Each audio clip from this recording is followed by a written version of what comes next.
নমস্কাৰ বন্ধু বান্ধৱীসকল, মই আজি আপোনালোকক আন এটা ভিডিঅ'লৈ স্বাগতম জনাইছোঁ। মই আজি বনাবলৈ লৈছোঁ চিকেন ড্ৰাই ফ্ৰাই। আহকচোন চাওঁ কেনেকৈ বনাওঁ আমি।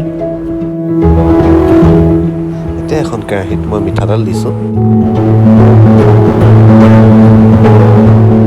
তেলখিনি গৰম হোৱাৰ পাছতে মই ইয়াত 2 কিলা তেজপাত, 3টা ইলাচি আৰু 3টা লং দিছোঁ। লগতে মই গোটা জিৰা আৰু জালুক 8-10টা এড কৰি দিছোঁ।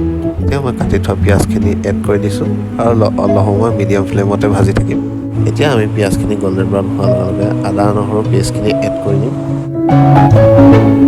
এতিয়া আমি এড কৰিম মাংসখিনি।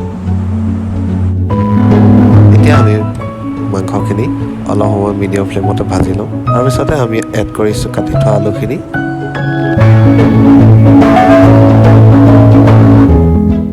তাৰপিছত আমি এড কৰিম অলপ মছলা, যেনে ধৰক হালধি, ৰেড চিলি, মিট মছলা আৰু সোৱাদ অনুসৰি নিমখ।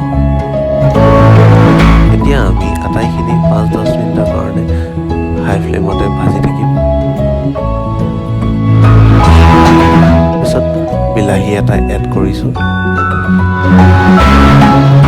শেষৰ ফালে আমি এতিয়া কেঁচা জলকীয়া দুটা এড কৰি দিছোঁ আৰু সকলোখিনি অলপ লৰাই ঢাকোন মাৰি দিম। আৰু এয়া অসমীয়া ষ্টাইলত চিকেন ড্ৰাই ফ্ৰাই ৰেডি হৈ গ'ল।